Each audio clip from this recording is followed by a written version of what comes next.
Bien, estuvimos analizando las diferencias entre la correlación y la regresión, que era importante no confundirlas, que son dos herramientas muy similares, pero que una servía para medir o evaluar la medida y el sentido de asociación lineal de dos variables aleatorias, que es la correlación. ¿tá? En nuestros casos prácticos era cuando queríamos ver si había relación entre dos variables. Uno dice, ¿hay relación entre el diámetro y la altura, entre el tamaño de las hojas y el alto del árbol, qué sé yo, cualquier cosa que se les quiera ocurrir, que quieren medir la asociación entre esas dos variables? Entonces, vimos el coeficiente de correlación lineal de Pearson, que lo simbolizamos con el ρ, que era la covarianza dividido el desvío estándar de las dos variables. Este variaba entre 1 y menos 1, siendo 0 la correlación lineal nula, pero que teníamos que tener la precaución de no confundir que cuando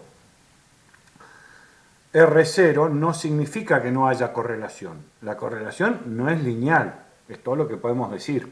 Puede haber de otro tipo. Acá teníamos un ejemplo, en el segundo cuadrito acá, de que había correlación pero que no era lineal. Bueno, este coeficiente variaba entre 1 y menos 1, siendo 1 para la correlación lineal positiva perfecta y menos 1 para la correlación lineal negativa perfecta, que eran casos que raramente se dan en la biología. Estas cosas se dan más que nada cuando se trata de variables, de variables físicas o de leyes físicas, pero no en la biología, es muy raro que se dé eso. Siempre se aproxima. Bien.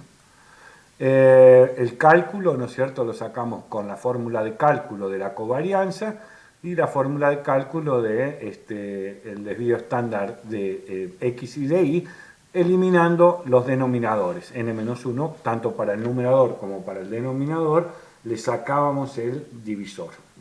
Con lo cual queda, o sea, se lo podemos poner, pero se lo tenemos que poner en los dos lados, es lo mismo, se simplifica, por lo tanto se cancela, como dicen en matemática, ¿no es cierto? O sea, está arriba, está abajo, se saca.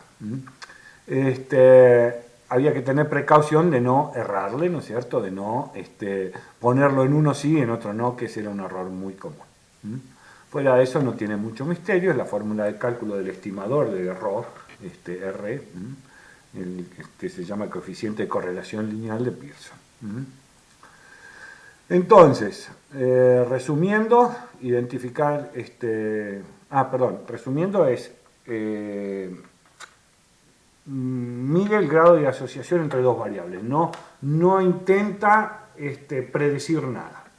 ¿Sí? Pasábamos a la regresión lineal simple, veíamos que la regresión lineal, a diferencia de la correlación, sí es un modelo que busca identificar la relación y ver si la puede describir, ¿no es cierto? O sea, con una variable, para nuestra utilidad práctica, es con una variable que se obtiene fácilmente, como decíamos el diámetro, que se puede medir fácilmente, calcular cuánto va a valer la altura en función del diámetro, y primero si hay relación, si la hay, qué modelo la describe y qué también la describe. Entonces, lo primero era estimar los parámetros de ese modelo y poner a prueba las hipótesis para predecir el nivel medio de respuesta. El nivel medio de respuesta es y sombrero, le llamamos. La variable condicional se llama, o sea, la variable independiente que depende de las regresoras. En este caso, la independiente podría ser la altura y la regresora el diámetro, por poner un ejemplo práctico para fijar el concepto. Bien, identificar el modelo, bueno, identificarlo era muy importante porque hoy vamos a entrar en este tema, ¿no es cierto? O sea, ¿qué pasa cuando los datos no son lineales? Cuando la relación es curvilínea o tiene alguna distribución que no es una recta. O, dicho de otra manera, el modelo de la recta no es el que mejor describe a la relación. Entonces, ¿qué alternativas tenemos cuando nos sucede eso? Hoy va a ser tema de hoy lo que vamos a ver. Entonces, para la recta queríamos identificar los parámetros alfa y beta, o sea, los estimadores de alfa y beta, que serían A y B, que nos describían la ordenada al origen y la pendiente.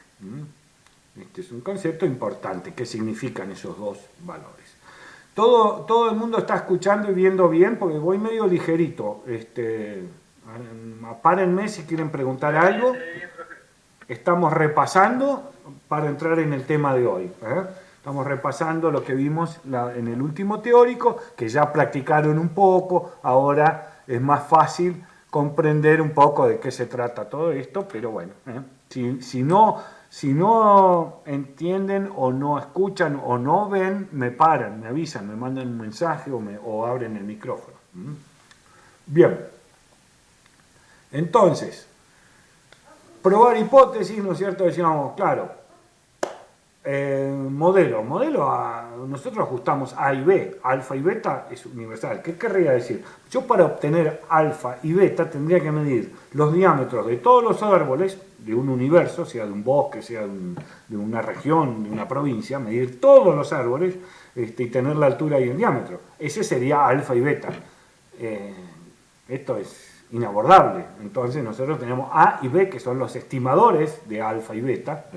Por lo tanto, si sacamos un montón de muestras, vamos a tener un montón de rectas parecidas, pero no iguales. No van a tener exactamente la misma pendiente y exactamente la misma ordenada, van a andar por ahí. Este es un concepto que hoy vamos a retomar cuando veamos el intervalo de confianza o la banda de confianza para la media condicional. Entonces esto es importante, entender el concepto, es decir, tengo varias rectas, cada vez que hago una muestra distinta tengo una recta diferente. Claro, son diferentes, pero cuando yo las dejo de considerar, o sea, yo las considero iguales porque son de la misma población, son muestras de la misma población. ¿Cuándo las dejo de considerar iguales? Ese es un poco el tema. Cuando digo, no, esto ya es otra muestra, otra población, es otra cosa. Ese va a ser tema de hoy, lo que vamos a ver, las bandas de confianza. Entonces, es decir, bueno, dos cosas vamos a ver. Este dato puede ser de esta población. Eso es una de las cosas que vamos a ver hoy. Y el otro es, esta línea es igual que esta otra, o sea, son todas, pertenecen a la misma población o son de poblaciones diferentes. Bien, este es un poco el tema de hoy y ya con esto cerramos el tema de regresión. No vamos a ver mucho más, vamos a ver cómo linealizamos los modelos y cuáles son las bandas de confianza que podemos analizar. Bueno, esto tenemos que siempre tener en cuenta que hay un error aleatorio asociado al modelo, ¿no es cierto? Que hay una dispersión de los datos que está solamente en Y, no está en X. Esa dispersión, por eso se dice que no hay aleatoriedad en ambas variables, hay aleatoriedad solamente en la variable independiente, o sea en Y, no hay aleatoriedad en X. Entonces, ese error es importante que sea, esto también vamos a charlar un poco hoy, de que sea normal, de que tenga varianza media cero y varianza sigma cuadrada, o sea que se distribuya en forma normal y se dice homocedásticamente alrededor de la función o a lo largo de la función, ¿no es cierto? Entonces es importante este concepto porque si eso no sucede, el modelo no va a predecir correctamente. O sea, si no tenemos esa normalidad en los datos, tenemos un problemita. Bien, primer concepto que estuvimos viendo, importante en la evaluación de los modelos, era la pendiente. La pendiente cero era un modelo que no explicaba absolutamente nada, o sea, era este de acá. Pendiente cero era muy mal, era un modelo flojito o inútil, porque era un modelo de una constante que no me dice absolutamente nada. Cuanto más pronunciada es la pendiente, ya sea positiva o negativa, mejor consideramos el modelo. Esto lo evaluamos con la prueba de T, de hipótesis respecto de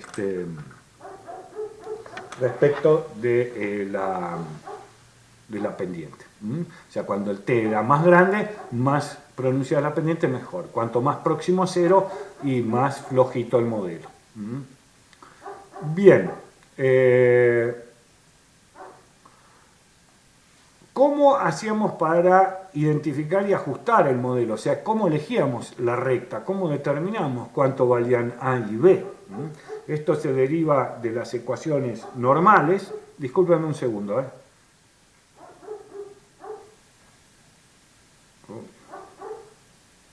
Discúlpenme.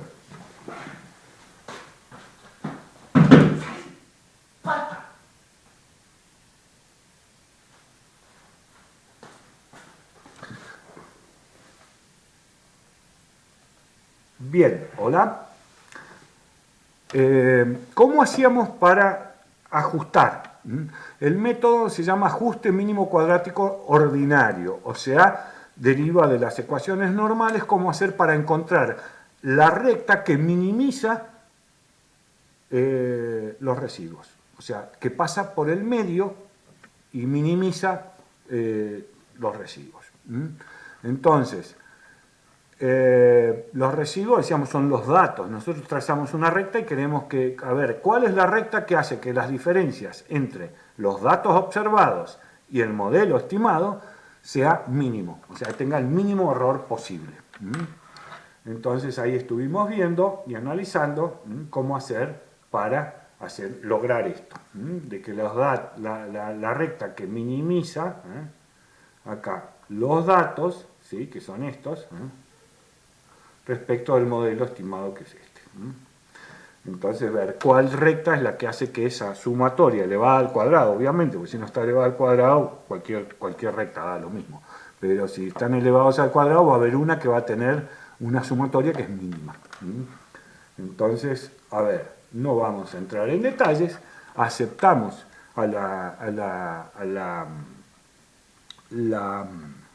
digamos, descripción o la fórmula matemática que nos dice que minimiza eso. No vamos a entrar en detalles cómo, es una ecuación bastante larga que se desarrolla para lograr esta que termina en esta ecuación, donde para calcular B decimos que es la covarianza dividido la suma de cuadrados de X. La aceptamos como cierta, sin una demostración, pero bueno.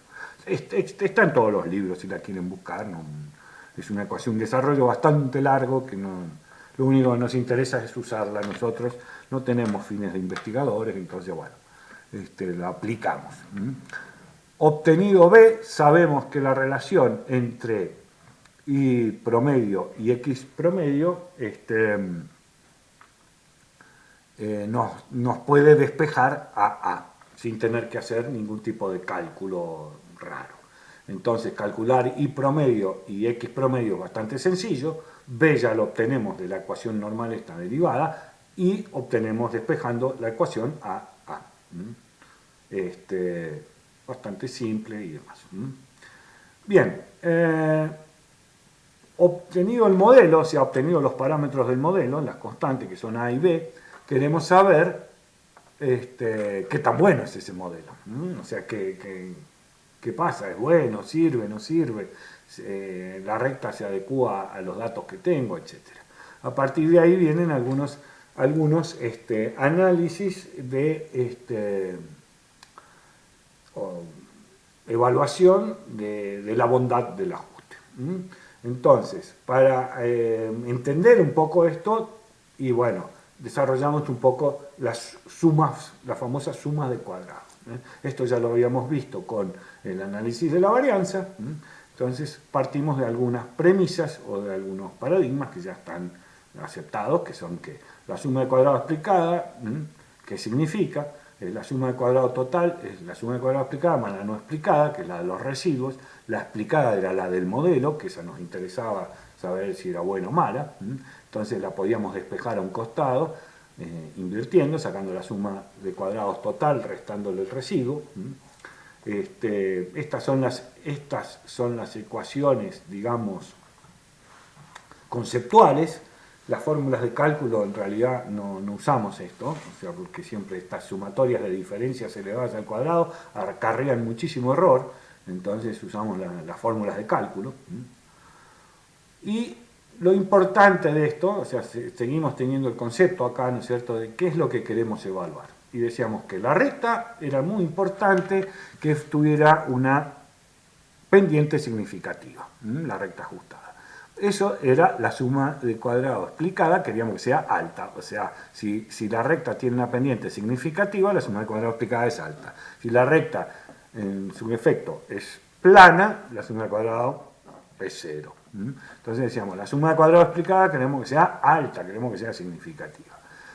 Inversamente, la suma de cuadrado de los residuos, o sea, cuánto se dispersan los datos respecto de la recta, queremos que estén lo más cerquita posible de la recta. Y esto es la suma de cuadrado residual.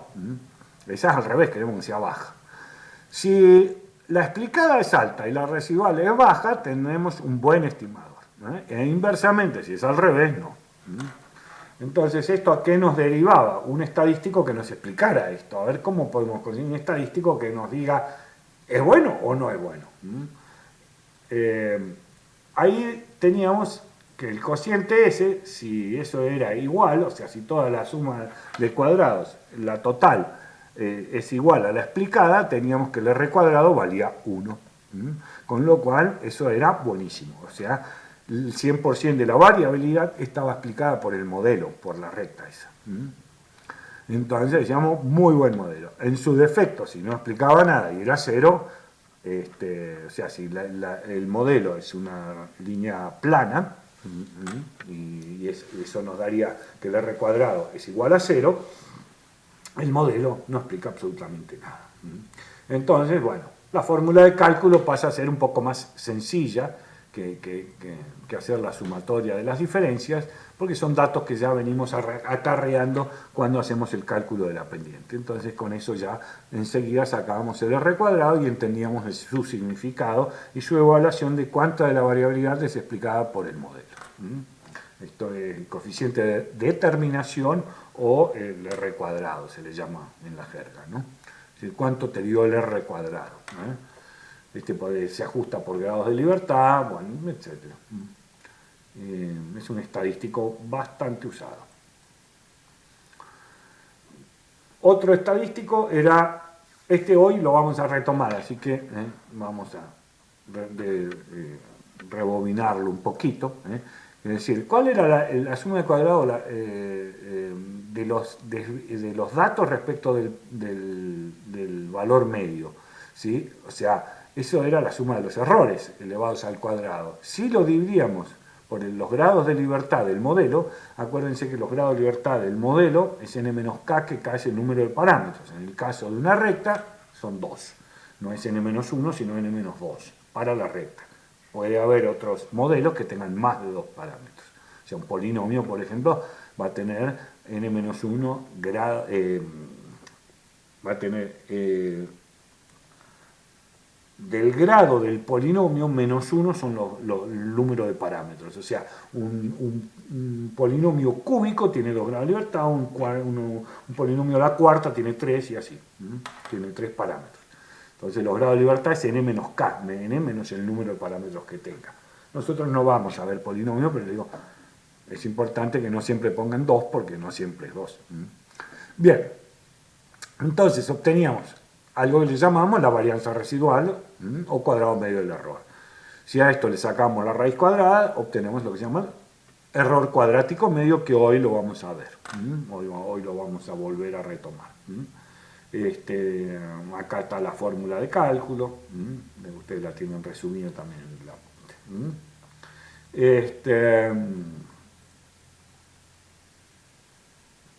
Bien.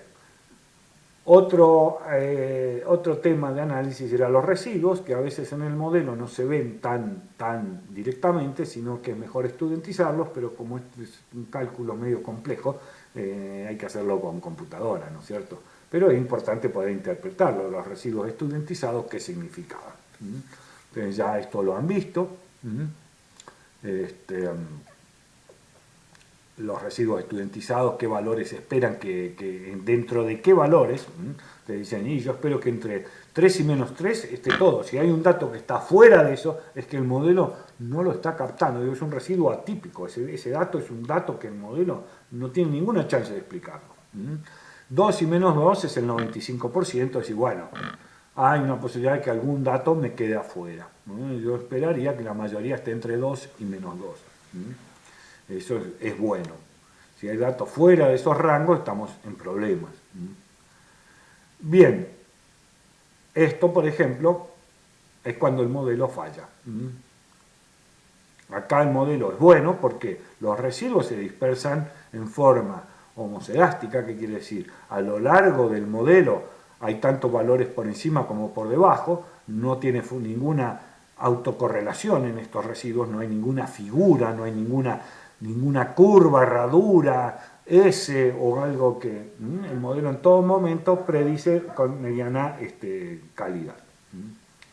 En este caso el modelo falla porque abajo, en la parte baja del modelo sobreestima, en la parte media sobreestima y en la parte alta vuelve a subestimar, con lo cual el modelo no en ningún lado me dice la verdad, salvo en un punto nomás o 2 puntos, con lo cual no es un modelo, o sea, deseable, es un modelo que falla. Bien, la prueba de T, básicamente nosotros nos concentramos acá, en la prueba de T sobre B, sobre beta, concretamente, o sea, con B. Entonces calculamos un T donde sacamos el cálculo ese con la varianza residual de acá, calculamos el T para la pendiente y con esto evaluamos qué tan significativa es la pendiente o si puede ser cero. O sea, en realidad la hipótesis nula es que la pendiente sea cero. Por lo tanto, si rechazamos la hipótesis nula, estamos diciendo que el modelo es bueno, porque tiene pendiente. Si la aceptamos en su defecto, el modelo no es muy consistente. Entonces, acá a simple vista ya podemos evaluar los residuos, si más o menos el modelo pasa por la mitad, si no, si es curvilíneo, si esto hoy vamos a tomar un poco este tema. ¿Una recta me explica bien estos datos o prefiere una curva? Ese va a ser el tema de hoy.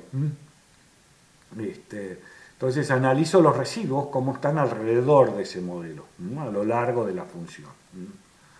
Este concepto es muy importante, evaluarlo, porque alrededor de cada punto de x, o sea, en cada x sub n o x sub 0 o x sub 1 acá, x sub i dice, ¿no es cierto? En cada uno de estos valores hay una distribución de i asociada, que dijimos que debería ser aleatoria, homoscedástica y normal, para que el modelo sea bueno. Este concepto es importante. ¿Por qué? Porque si no pasa esto, hoy vamos a ver qué hacemos cuando no tenemos esta situación. O sea, hoy vamos a ver una herramienta para ver si podemos corregir un poco eso. Hay muchas herramientas. Bien, hasta acá habíamos llegado. Lo que hoy vamos a empezar a ver es el último de los análisis de bondad de ajuste, que serían las bandas de confianza. En realidad, más que de bondad del modelo, esto lo que me sirve mucho, tiene dos aplicaciones que sería importante que las retengamos.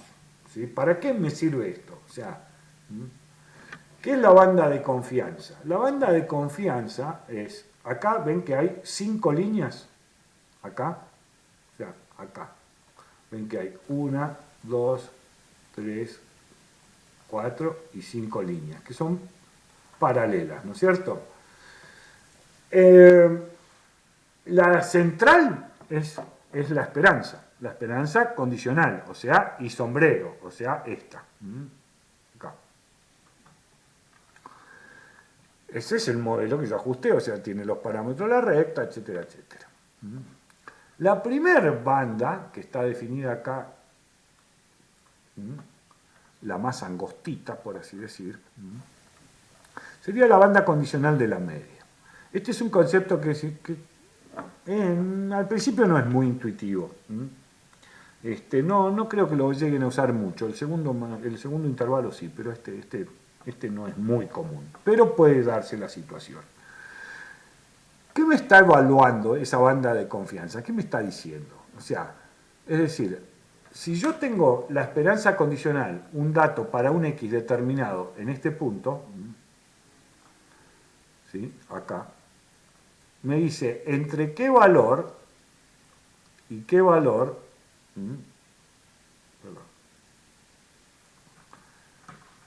yo espero que se encuentre la media condicional. Bien. Esto así uno dice, bueno, esto es chino básico. Sí, sería chino básico, entonces vamos a explicarlo mejor con qué. Con un ejemplo concreto. Es decir, ¿para qué me sirve? Es muy común de que en las funciones, sobre todo de volumen en los forestales, nosotros utilicemos funciones prestadas. O sea, prestadas, ¿qué quiere decir? Para ajustar una función, en general, nosotros tenemos que tener aproximadamente mínimo 30 datos cuando es una regresión simple. Muchas veces no tenemos 30 datos o no podemos gastar 30 datos. Entonces utilizamos otra función. Y nos agarra duda, porque decimos, esta función se ajustó en Scale, en el CIEFAP. Y yo voy a utilizar los parámetros de una función ajustada por el CIEFAP. Y sí o no, está bien, está mal. Bueno, más allá de lo moral, que la hayan tomado prestada o no, el tema, ¿cuál es? El tema es si mis datos se adaptan o no, si mi función es similar, es la misma o es otra. Esto que decíamos, cuando yo ajustaba una función, quería saber cuáles funciones están dentro de un rango que yo acepte que son la misma. Entonces yo digo, mi bosque es igual que el del CIEFAP. Entonces ajusto con 10 datos un modelo. Digo, a ver si es la misma recta. Entonces tomo datos de un modelo y de otro, o sea, ya uno lo uso para cotejar al otro, obviamente el que más corroborado está o el que más datos tiene es el modelo que considero verdadero. Y uso los datos de mi modelo para ver si están dentro de la banda de confianza del otro modelo. O sea, yo tengo, CIEFAP me dio A y B, yo calculé A y B. Entonces tengo que ver si mi A y B son igual que los del CIEFAP. Claro, no son exactamente iguales. Sí, no son exactamente iguales, pero es la misma población, es la misma recta que está describiendo la población, o son rectas que nada que ver. Eso es lo que evalúa esto. Es una situación que no es muy común. ¿Sí? Inversamente, la segunda banda de confianza, que son para nuevos valores predichos, esa sí es algo que se usa y bastante. Y en general son para datos en particular. Acá no evalúo la recta, acá lo que voy a evaluar son datos particulares. Entonces, con la misma situación de antes, supongamos que yo digo, bueno, yo quiero ver si esa función de volumen que traje de Scale se adapta a mi bosque, y solamente tengo 5 datos de mi bosque, de diámetro y altura. Entonces vuelco mis datos adentro de las bandas de confianza del modelo que traje, si es que tengo los datos, pues si no, no la pueden calcular, y me fijo a dónde caen, ¿sí? Y tengo que ser bastante crítico con esto. ¿Qué quiere decir? Me tengo que fijar si caen adentro de la banda de confianza predicha para cada uno de los valores analizados, y si no tienen vicio, o sea, si no son erróneos. ¿Qué quiere decir esto? Y lo que me tengo que fijar, por ejemplo, caen adentro de la banda de confianza, pero están todos por abajo. ¿Qué quiere decir? A ver. Supongamos, yo acá les voy a marcar un supongamos, ¿no? Que los datos de acá sea S, pues, pero bueno, no lo puedo marcar.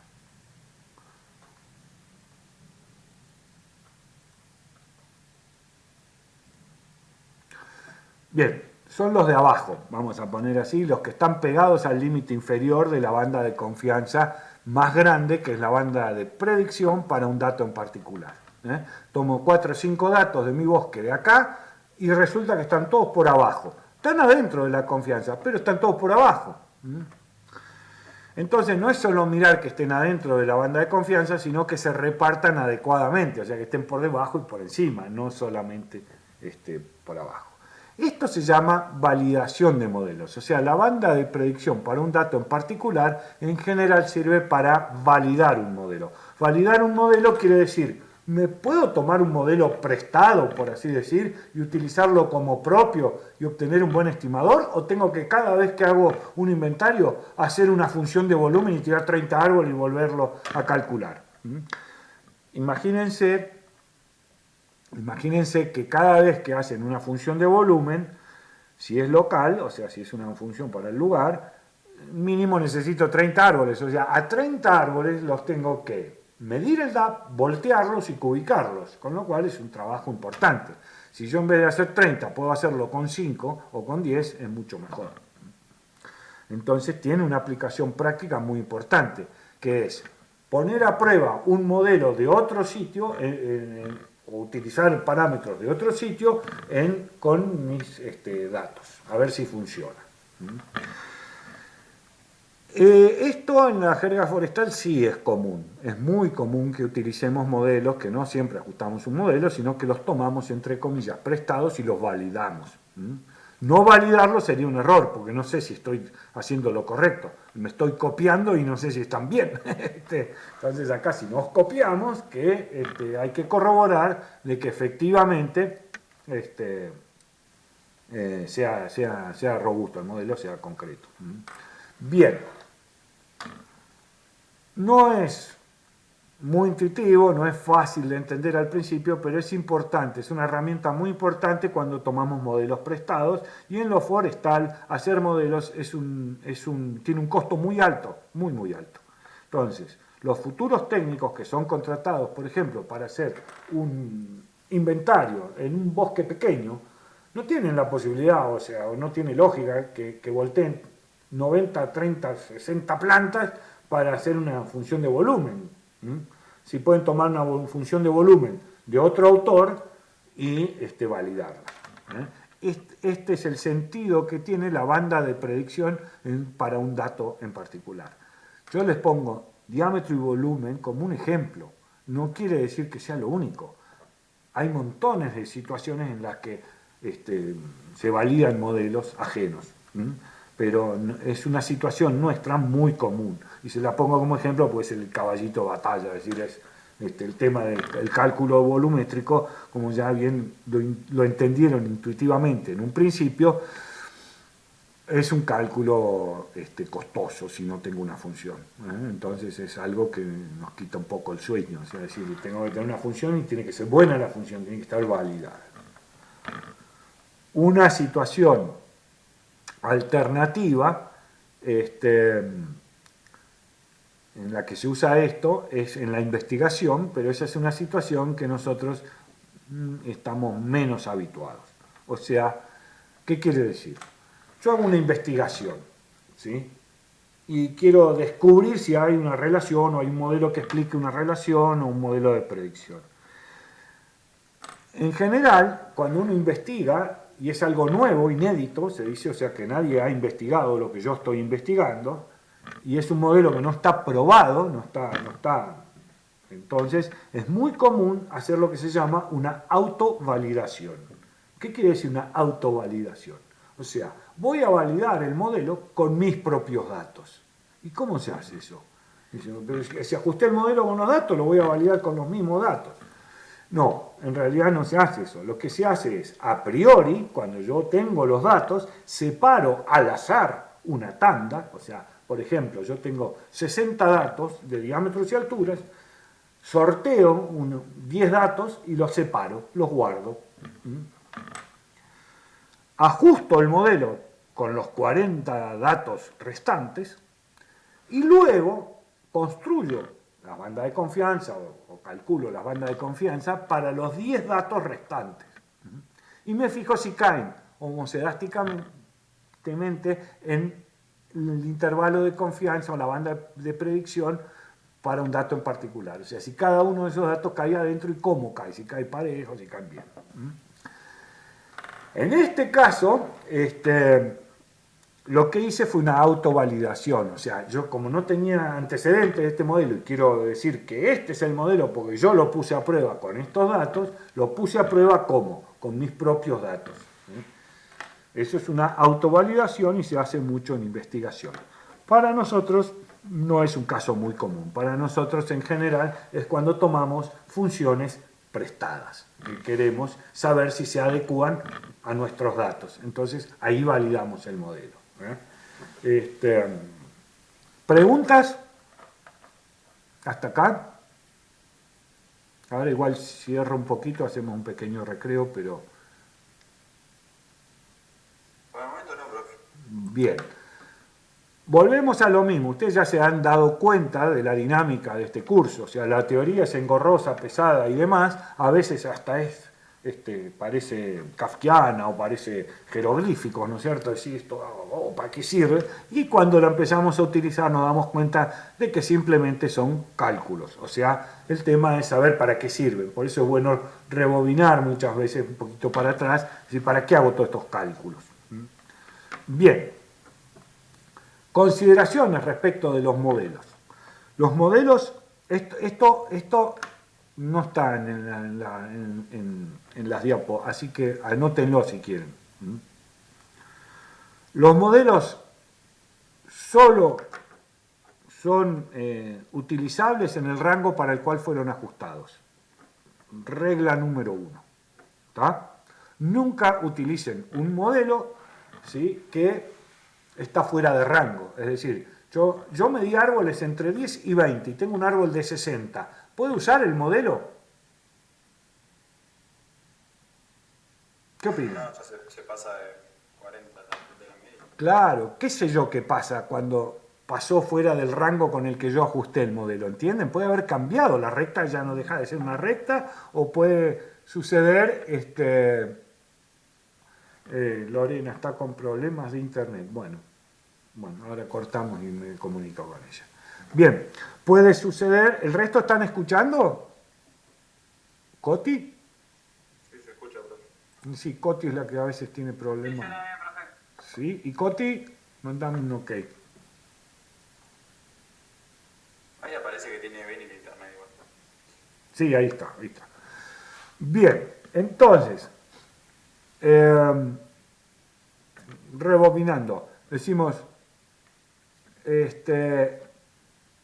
ajustamos, o sea, usamos el modelo en el rango en el que fue ajustado, eso es importante saberlo.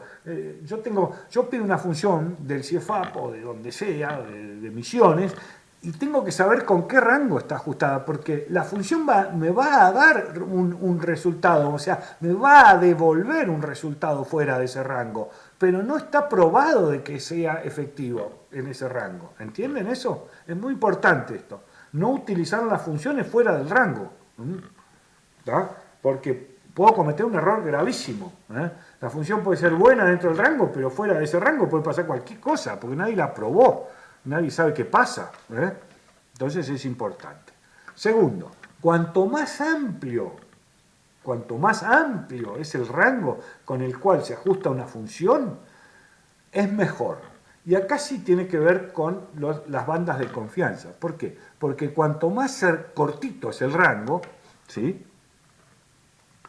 más anchas son las bandas de confianza. Si ustedes se fijan, las bandas de confianza no son rectas. La única que es recta es la media condicional. Las bandas de confianza son como medialunas. O sea, esto es por una cuestión cuadrática. Esto es por una cuestión cuadrática de este término de acá. Miren, ese cuadrado hace que la banda de confianza sea una curva y no una recta. ¿Qué pasa? Cuanto más corto es el rango, más curvilíneo es. O sea, en los extremos más se separa. Con lo cual el modelo es menos preciso. ¿Tá? Por lo tanto, si ustedes tienen que elegir para hacer una función, es preferible tener menos datos, pero bien alejados unos de otros, que tener muchos datos concentrados en un único valor.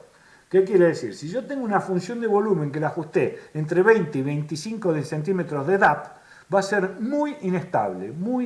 Imagínense esto, que yo pongo algo en equilibrio y le pongo a una mesa, le pongo las patas muy en el medio y queda en un equilibrio muy inestable. Ustedes me dicen, no, mejor las patas cuanto más lejos estén entre sí, la mesa va a tener más estabilidad. ¿No es cierto? ¿Se entiende la idea de esto? No es fácil, pero bueno, Son conceptos a considerar. ¿Se entiende la idea más o menos? Sí, profe, algo ¿Sí? se entiende. Anótenlo. Cuanto más largo, cuanto más grande es el rango de datos en X, mejor. ¿Sí? Eso es decir, esa es la regla del dedo que le dicen, ¿no?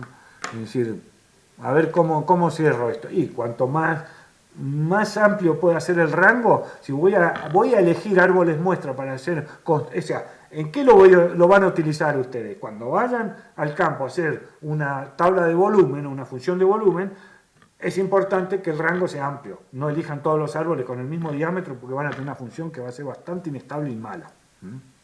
¿No? Eso es importante. Entonces, estas cosas tienen un efecto muy significativo acá, en las bandas de confianza, ¿no es cierto? O sea, en la predicción del modelo. Es muy, muy importante.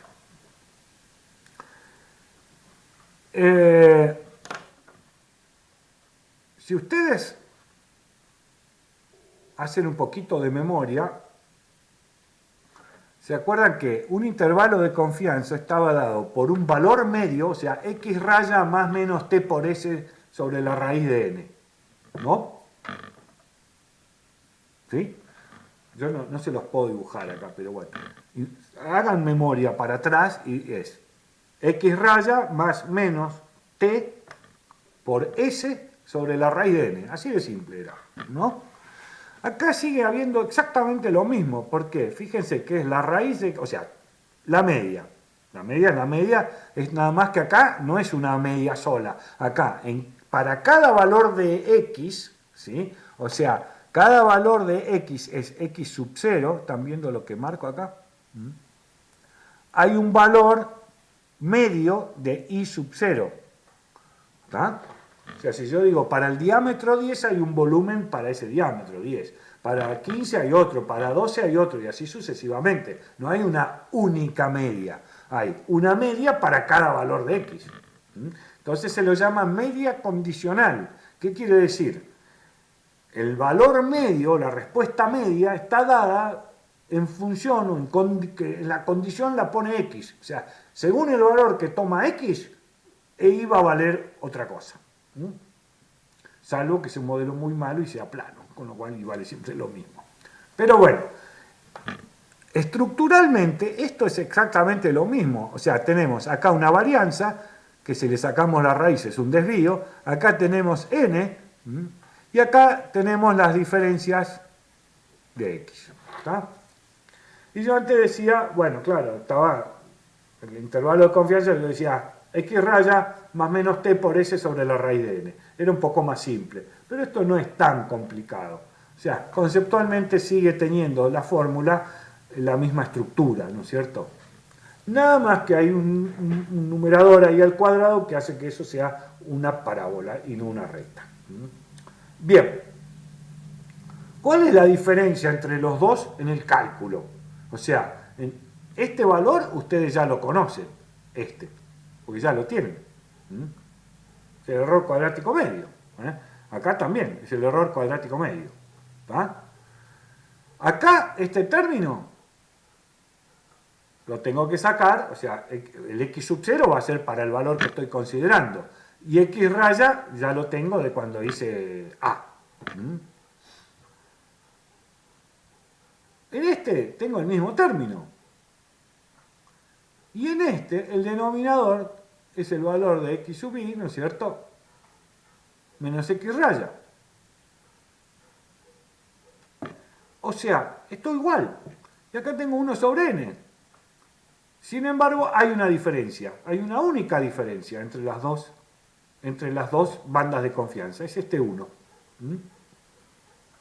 ¿Está? Ven que en el de arriba no está. Generalmente la banda de predicción, si tienen dudas, es el valor más grande. Es la línea que pasa más afuera, por así decir. Es esta línea. Esta o el valor de para abajo, fíjense que hay un más menos, entonces voy a tener dos valores para una banda de confianza, ¿no es cierto? Voy a tener un valor hacia arriba del promedio y otro hacia abajo. Esa en general es la banda de confianza para un valor predicho. Y para ese mismo número de esta, sería la banda de confianza para la media condicional. No tiene mucho misterio, es un poco de cálculos, hay que ver qué reemplazo en qué lugar. Los datos en general, muchos ya los tengo, o sea, los datos nuevos acá son este y este. X raya ya lo tengo, este dato del error cuadrático medio ya lo tengo. Este lo saco para el valor. Y nada, tengo que hacer ahí una sumatoria, una suma de cuadrados. En general tiene una fórmula de cálculo. Entonces, construir un intervalo de confianza para un valor determinado tiene un pequeño cálculo. Entonces yo digo, el modelo me predijo que la respuesta media para un árbol de 40 centímetros de DAP es 1,3 metros cúbicos. Más menos, y ese más menos viene de la banda de confianza, qué sé yo, 0,3, o sea, de 1 a 1,6 va. Esa es la banda de confianza. Es muy análogo al intervalo de confianza que ya habían visto, nada más que acá, para cada valor de X, tengo un intervalo de confianza en Y. Ese es un poquito el concepto de esto. Este por ahí es más difícil de entender, es decir, dentro de qué rango están todas las funciones posibles. El de abajo es más fácil, más directo de entender, es decir, dentro de qué rango están los datos, o espero que yo estén los datos según el modelo. Y ahí puedo corroborar si un dato externo caiga dentro de ese intervalo o no.